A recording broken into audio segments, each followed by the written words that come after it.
गाया हूँ मैं, और आप लोग को प्यार भी मिल रहा है उस गाने को। एक जाने के भेजा तो भैया होने से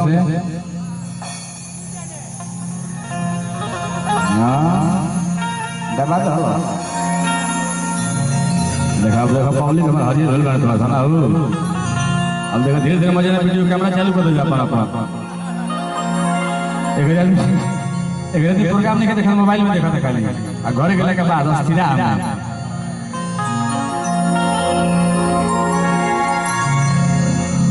ये गाना भाई आप सबके गौले बा इंगरे के देख के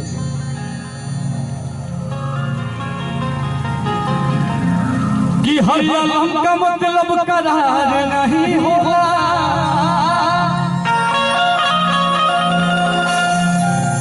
हर आलम का मतलब करार नहीं होगा, कि हर वक्त का मतलब इंतजार नहीं होगा,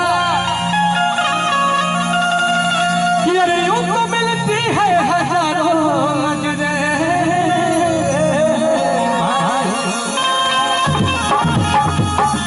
बाकी हर नजर का मतलब प्यार नहीं होता। हाँ गाना गोले बनी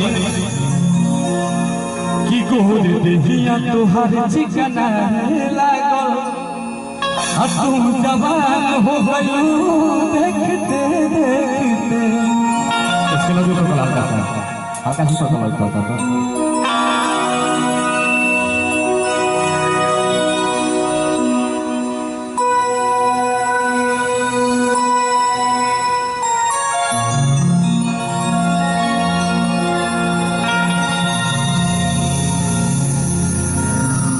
आप सबसे प्यार मिल रहा बाटे। एक दिन में गाना के यूट्यूब पे MP3 के 35 लाख ऑडियो के बहुत प्यार मिल रहा बाटे।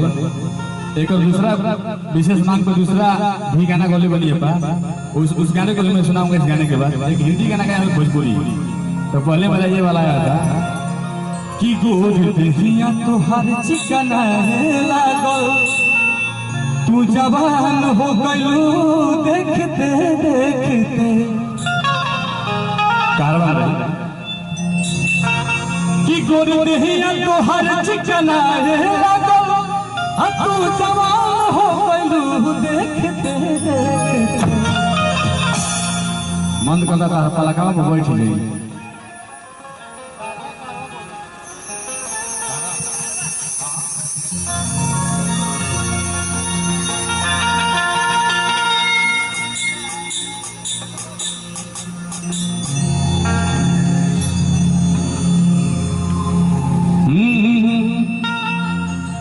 कि गोर देहिया तोहार चिकना लागल, तू जवान हो गयो देखते देखते। कि गोर देहिया तोहार चिकना लागल, तू जवान हो गयो देखते देखते। आ देखी तोहरा के देखी तोहरा के, आ देखी तोहरा के चंदा लजाए लागल। क्या करो वीडियो सुनी म्यूजिक आई जी कि तू से जान हो गयो देखते देखते। देहिया तोहार चिकना लागल, तू जवान हो गयो देहिया तोहार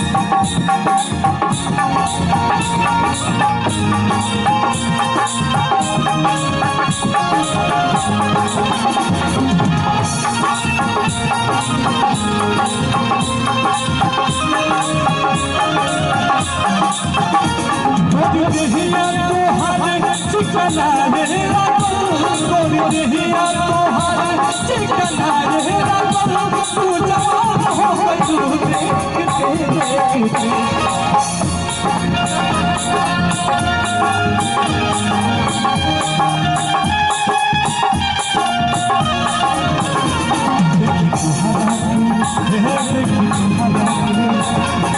तोहरा के चंदा लजाए लागल, तू से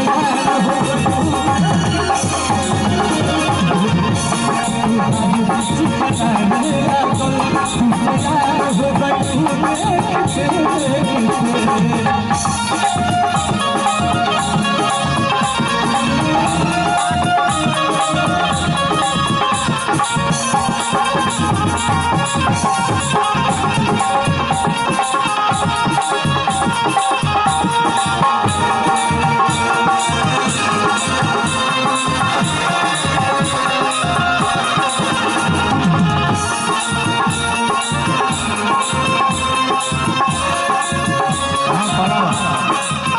कहता लइका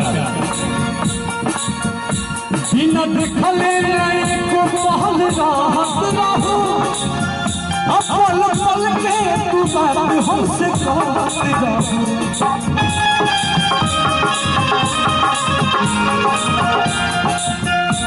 बिना देखले बिना देखले एक पल राहत रहू पल पल के तू बात हमसे कहत रहू अब शर्माने लागल नहीं लेना अब शर्माने लागल तैयार हो गई चिकनाने लागल तुझसे याद हो गई